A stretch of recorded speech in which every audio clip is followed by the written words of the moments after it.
yaa Waaqa amma yoomittan balbala namaarra deemaa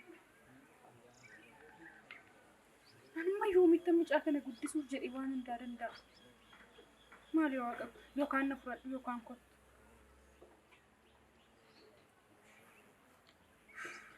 namuu namuffee sun akkam godhe gaarii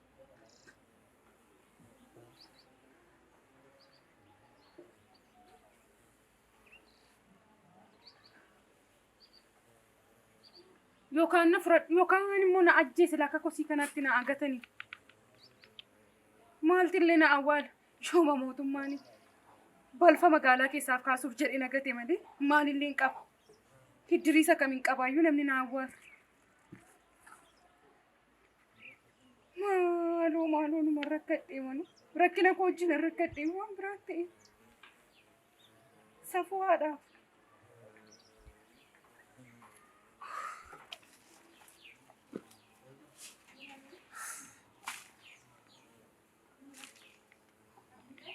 wayo ya sangaraba kaso gurguddaa nama barachisa wayo ya lammiidhaba alagaa ormaa nama riibsisa wayo ya gamtaadhaba gamtaas hin qabu fira hin qabu riyyaa hin qabu yaa akka gootu godhi rakkina kana keessaa na baasi kee konkolaataa jedhamu buusuu laataa nama amma yoomitti waaqa kana rakkina karadhaa ammas micaan koon yoomti rakkina biraa keessa micaa koo gashaa waaw kun oolmaa waaqaati galata kee yaa rabbi bilbila obboleettii koo yeroo dheeraa booddee argachuun koo baay'ee na gammachiisa akkuma carraattiin bahee egaa bilbila obboleettii kootti akkana dadhabe jedhee yaadeen beeku garuu baay'een dadhabe mee waanumaafuu bilbilee fitan haala isheen keessa jirtu ni badha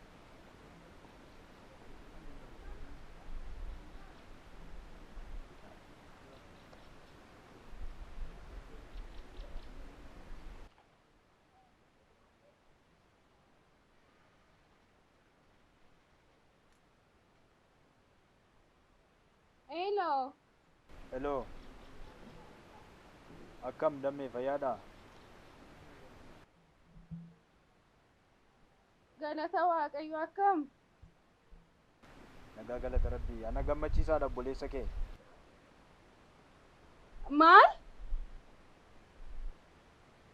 obboleessuma koomo eno yeroo dheeraaf bilbila kee barbaadaan ture baay'ee na rakkisee bilbila kee argachuun akkuma carraa har'ammoo nama wayittan bahee gaafan bilbila kee itti haasa'u seenaa kee gaafan itti haasa'u waama tokko gaafan itti haasa'u bilbila kee naa laate haala kanaanan si argadhe baay'een dadhabe aduu biyya isaa aduu kaa wal dabalatee barbaachi kee baay'ee na dadhabsiise baay'ee bulluqaa baay'ee nama dafqisiisaa kunoo gilaasii keessa baasee aduun isaa ija koo torchina gochaa jira sanarratti immoo si barbaaduun baay'ee na dadhabsiise na iraarse baay'ee man iraarse argachuudhaafi lakki qoosaa akkasii hin barbaadu ani obboleessa maaliin qaba innu lafan jiru hin beeku ammoo jettanii kwaasii na gootan kaa maaloo ani isinin gaddisiisuun jedhee mani sinin mararuu maamnaan taphattu maaloo micaa korran jiraadha tokkitti korran jiraadha maaloo daraana dhiisaa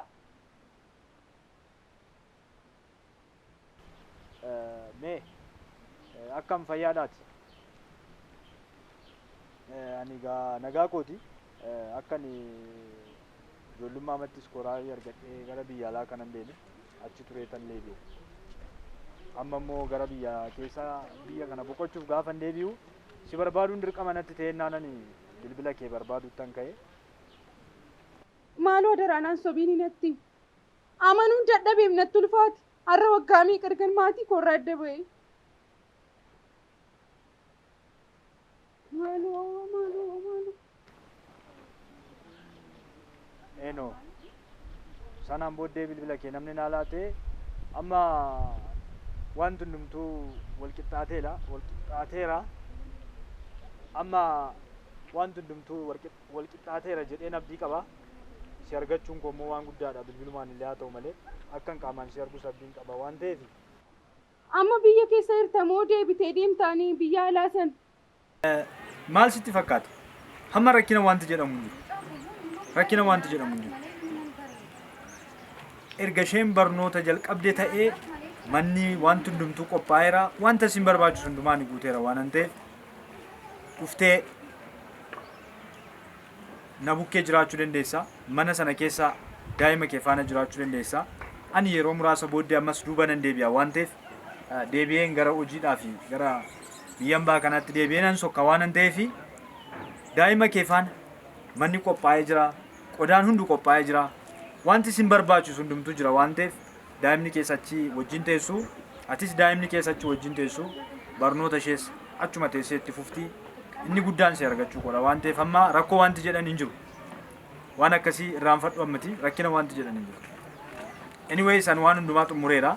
Durseen xumuree waan hundumaa waan ta'eef galata waaqaa ta'u kanaa booddee galateeffattee teessee yeroo itti nyaattu malee yeroo itti dadhabduu yeroo itti mataa dhukkubsattu miti. Atis daa'imni keessa yeroo boqonnaa keessaniiti jedheen abdiin qaba. Isa kanan sirraa barbaada amma gara mana koo dhuftanii atis daa'imni keessa akka manas bartanii gara mana sanaa deemtanii akka isin achi jiraattanii barbaada waan ta'eef si arguun barbaada. Amma ariifachiisaadhaan si arguun barbaada. Yeroo hin qabu please yeroo hin qabu waan ta'eef dammee na hubadhu. Tole. Thank you. Bye.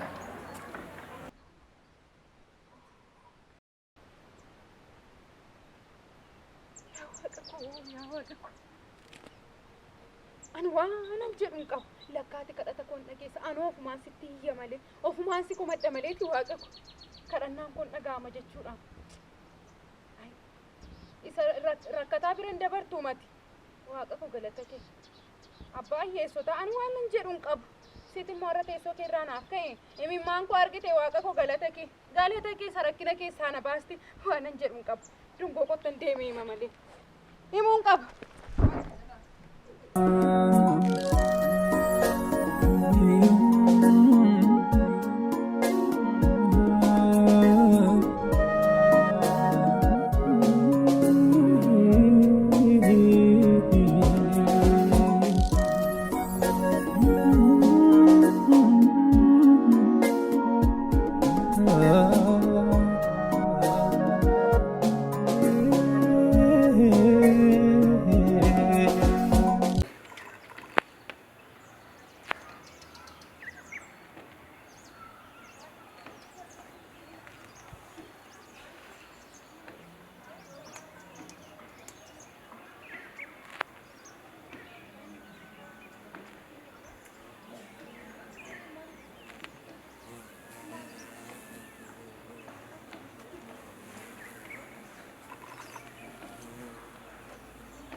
Maal taate? Homaan ta'an. Maal aree fuulli kee kun? Harmee xiqqoo isheen dhukkuba barbaadu. Kanaaf dhamulee waa biraanti. Maal immoo na jalaa taate? Homaa miti akkasumatti. Kanaan booda waama tokko na jalaa hin dhiphatin. Waaqayyo bara nuu dabarsuuf jedha. Maaltu immoo argame laata? Obboleessi koo biyya bakkee ture. Barumsa irra ture. Amma kun iddoo hojiitu hin jiru. Dahwalee siifni fudhadha. Kottaa amma gara biyya sanaa deemna. Shaanyiitii keessa mana barumsaadhaa siifan baasan deemna. Waan tokko hin dhiphatin. Amma yoo waaqayyoodha nuuf darbuuf jedha waan ta'eef dhugaa gifti kun dhiphatin. Waaqayyoos mee kadhannaa keenya dhaga'ee mimmaan keenya argeera. Waaqayyo galasa garaan koo gubatu laale. Naa bilbilee eeshii hin nuufna rakkoon qabu jedheera. Amma hin deemna. Shaanyiitii keessa mana barumsaadhaa siifan baasa. Irra akka nu mooqee kana keessatti lammaffaa hin deemu. Ani kan hin jiru. Kana dureessa turan. Amma immoo maaltu argamnaan nu barbaachuuf dhufan. Ayi dungo inni illee dhugaa keeti. Kana dureessa turan jettee na gaafachuun kee waan sirrii. Anis isaan hin barbaanne. Sitti meera kana dura immoo. akkamitti akka mana sanaa ba'e waan hundumaa sitti taasise. Immaa koo waaqayyo yeroo qaba. Guyyaa isaatti immoo kun waan gaarii nuuf fideera. Kanaafiyyuu akkuma rakkina sana tolee jedhee fudhadhee ittiin jiraataa ture. Amma gaafa waaqayyo nu yaadatee magaalaa kana keessaa ba'a kottaa nu biraa gaafa mucaan jedhu maal yoo tolee jennee deemu. Armeen garuu baay'een gadda. Biyyan keessatti dhaladhe keessatti guddadhe keessa mana barnootaan keessatti amma irratti barachaa jiru keessa deemuun barbaadu. Kanaaf baay'een gadda. Yaada kee kanatti waliin galuun. Dhugaamoo. Armee nama har'a kee har'a sii dawwaleen akkamitti biyya keessatti dhalanne maatii keessatti dhalanne guddanne keessatti ollaa gaarii qabnu keessatti akkamitti har'a kaatee har'a deemna jettee yaada akkasii akkamitti sii dhufuu danda'e? Armee waan tokko sitti immoo wanti sirriitti beekuu qabdu tokko har'a eessumaa dhufanii si yaadatan. Baay'ee na dhibaara naan har'a eessaa dhufanii si yaadatan gaafati dhukkubsattee mana qorichaa ciisaa turte dhufaniiru gaafati rakkatee mana namaadhaa uffata miiccitee amma waan nyaannu dhabnutti golee namaa keessa deemte waan meeqa hojjechaa dhufaniiru har'a eessaa argaman har'a eessaa dhufanidha kan isaanii sanuu dhufeensi fudhadhaa. Armee baay'een sitti gadda. Kana dura gaafa nu rakkachaa turre maaliif hin dhufne gaafa waan hin uffadhu dhabee waan hin nyaadhee mana barnootaa deemu dhabu dhufaniiru yeroo sicha dhufanii dhalli kee maal gochaa jirti maal uffachaa jirti maalti si barbaachisa siin jedhaniiru hin jenne har'a lafaa kaanii gaafa isaan si dawwalanii. Armee dhugaanan baay'ee sitti gadda waan garaas si kutu tokko sitti himu ani eessayyuu hin deemu. Baay'ee nama garramta.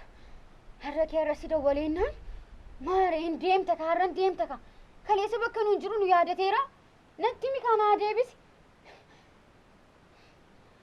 Dhukkubaa jechaan si galeeraa waan taasaa jirtu kun rakkina kana si marareesi. Eeyyee rakkinicha naa wayya rakkinichaan filadhan nama kaleessa nan barbaade nama kaleessa dhufee mucaan kun maalirra jirti jedhee nan gaafannera rakkinicha naaf wayya rakkinicha rakkachaa jiraachuu naaf wayya yoo sii galatee. Dungo si mararoon si gaddisiisoon guyyaa meeqa nyaata dhabdee bultee beekta anatti irrata malee sitti irratee beeka. Haadha keettidha ana ishee rakkattee daaraa keessa gangaladhe mana namaa keessa amma kana harrabsamee si guddisee. Har'a gaafa lafti nu darbuu fedhu ta'e amma lafti nu bariinaani hin deemoottaat hiriyoota kee yoo waaqayyo jedhe dhuftee arguu dandeessa. Mana barumsaa maali achis mana barumsaadha. Rakkina si marareesi. Harmee sigaan siin jedhu ani eessayyuu hin deemu. Arras duras jiraanneera. Arras immoo numa jiraanne. Amma immoo wanti hundumtu jijjiirameera. Ani amma nama sirriitti of beekudha. Sii galee waan namaa fi waan nama gaddisiisu nama adda baafatee beekudha. Sitti himeen ture. Kana dura filannoo waan baay'ee si laadhiiran. Isee hin ta'u jettee dhiistee hiriyoota kootti himtee isa tole jedhee dhiise. Kanatti garuu du'a kooti malee yoomiyyuu itti waliin galu. Akkasii? Eeyyee. Akkasii? Akkasidha? Dungo akkasidha? Hiriyoota kee si caalaa fi ana si caalaa immoo ni ilaala. Ana ishee qullaa adeemtee ana ishee akka maraatuu arrabsamtee si guddistee si caalaa fi isaanti si caalaa immoo ni ilaala. Har'a gaalafannuu darbe jedhee ani gammadaa fuula ifaan manatti gali. Ani kan jedhu qoy armee fayyuma naasee meeti arrani si bilbila obboleessi kee si dawwalaan lafti si baree lafti sitti tole arrani si dawwallaa siin furadhaa na bira kottu jennaa har'a lafti si baree kaleessisti dukkanaa'ee ture duras ammas irra deemee sitti armee duras jiraachaa turre ammas inuma jiraanna ani biyya kana dhiisee eessayyuu hin deemu. Dhugaa qabda. Maal abbaa qaba kana deemee mana namaa jala deemee rakkatee si guddisu abbaa qaba kana deemee jooree fidee si nyaachisu abbaa qaba dhugaan qabdu yoomsitti badi hiriyoota kee fuuldura akka tolettee deemtu godheera akkati mataa ol qabattoo godheera har'a gaaf hin danda'etti anatti mataa tol na ba'u barbaadda. Aniyyuu tun akka kee kana jedhu waan hin taane irra bu'ee mana haadha koof abbaa koo keessaa ba'e tun akkamitti kabajamee jiraadhu dhugaa qabda waan masitti ifee godhe. Armeen barnu barbaadu isaanii nan aarsine. Barbaadu isaanii nan gaddisiisne garuu kaleessa turan gaafa waan hin uffadhee daree barnootaa dhaquudha dhufaniiru yeroo itti dhufanii na barbaadaniiru mee armee natti hime gaafa waan hin nyaadhu dhabee mana keessa taa'ee boo dhufaniiru armee natti hime gaafa filannoo dhabee namticha sana wajjin gaala dhaabbachuuf ta'e eenyunnaa dhufe natti hime eenyunnaa dhufe dhiisi kun sirriimni kun obbolaa kee keessaa namni tokko dhufe akkas naan jedheera. Arra lafaa keessii dawwalee arra sii bilbilee kanaafiyyuu biyya kanaa Riyoota kee isteediyeem taanaan jechaa harta amalu. Sii galeera atiyyuu sammuu kee isaanii sii bilbila yaadaara malee utuu waa'ee koo yaaddateeti tu gammachuu kan barbaaddateeti kee hin deemnaa naan hin jettu turte. Sii galee minaa baay'ee na dhukkubaa kanarra akka itti na gaddisiistu si eeyyama. Tolee sigaa jecha tokko kanarra sirraa dhaga'uun barbaadu narmi. Ka'anii maaliif nu barbaadan jen kaleessa eessa turan kaleessa eessa turanii arra reefuu arratti dhagahame armi kana arra itti dhagahame nan obboleessi kee barbaachaa dhufa arratti dhagahame arra erga wanti hundumtuu darbe erga wanti hundumtuu sirraati kanaafuu tolee jettee simatteen anaan futee deemuuf dhabdi arme dhugaadha sitti mee sigaa bakka dhaga'uun hin barbaadu aasaa kana caalaa dhaga'uun hin barbaadu been na ajjeesi kana caalaa na ajjeesitiin irra hadeemi jiraadha arme ani tasuma deemsa kee kanatti itti walii siin galu anis siin deema ani musii waliin hin jiraadhu deemsa kanatti walii galta tana tolee itti yaadina taa'ee kottuuti eessa naa deemuuf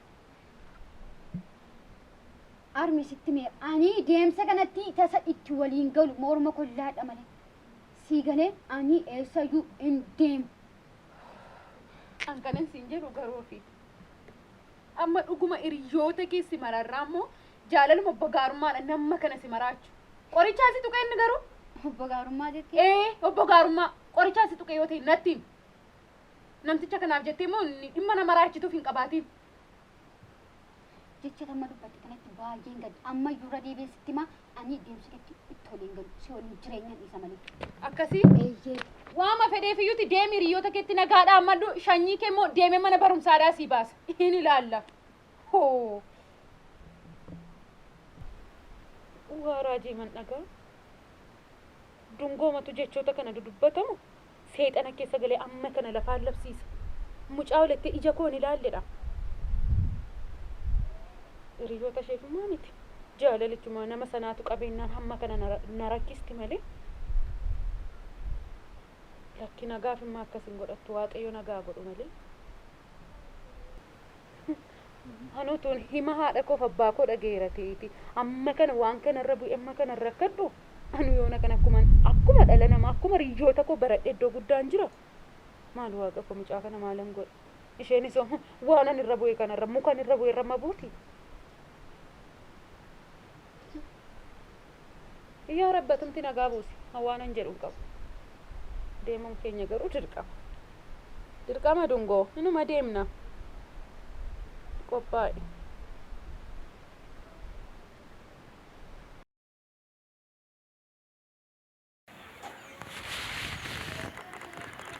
waa raajii man dhagaa dungoomatu jechoota kana dudubbatamu seexana keessa galee amma kana lafaan labsiisa mucaa olettee ija koon ilaalledha hiriyoota isheefummaa miti jaalalichuma nama sanaatu qabeenyaan hamma kana na rakkisti malee lakki nagaaf immoo akkasiin godhattu waaqayyo nagaa godhu malee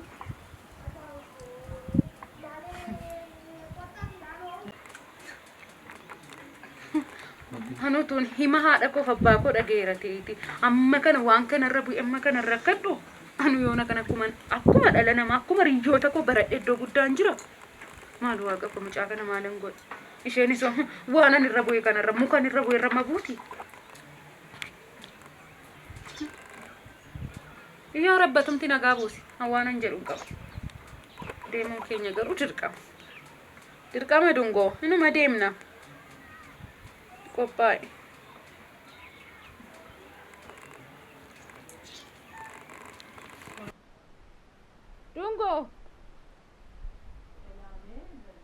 Dungo arme maali kottu taa'ime kottu as taa'e uffata kee badaata as taa'e sinniisnee mayyuu mataa maadaree fuulli kee mamaanti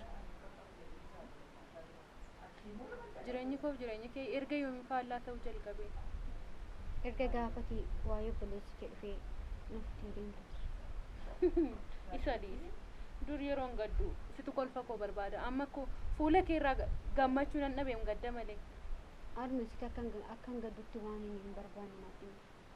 Amma sadiisi arras naa bilbileera torban kana keessa akka deemnu sinatti meera murteessi jala muree hiriyoota kee argattee nagaatti dhaammatteetta. Lakki tokko isaaniyyuu argachuu hin dandeenye. Wabiinis immoo mana barnootaa hin jiru. Abdiinis hin jiru. Armi akkamitti har'a kaatee murteessitee haati akkamitti sun hiriyoota koo waan meeqa waliin dabarsituu hin argin akkamitti akkan deemu murteessite. Tolaatoo bakka koo guyyaa adumee akkamitti hiriyoota waan meeqa wajjin dabarsi gaafa gadda koo gaddanii gaafa gammachuu koo gammadanii na duukaa akkas taane akkamitti tu hin argin deemu. Barsiisaa kollee nagarre baraar an dhugaa deemsi kun natti tolaan jiru.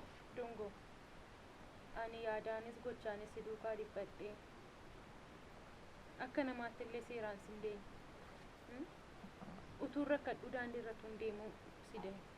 Hiriyoonni kee rakkinan arge kana si duukaa arganiiru waan an ta'e siif ta'aniiru arrabaan rakkatanii gochaan miti. Lakki harmi ani hiriyoota arrabaan na duukaa rakkatan hin qabu. Hiriyoota gochaan karaa hundumaa na cina dhaabbatan hin qaba malee akka tittaasuftu kana miti. Hiriyoonni kee mana siif ta'u hiriyoonni kee nyaata siif ta'u. Kanaafuu naan deemna jecha harta. Dirqamadha.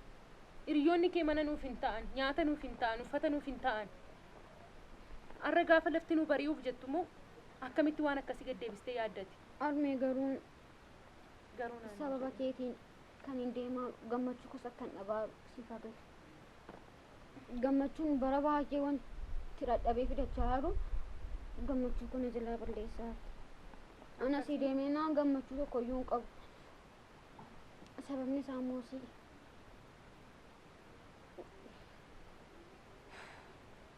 Dungoogo tarii immoo sitti tolinnaan warra har'a itti isaaniin faarsitu kana dagachuu dandeessa.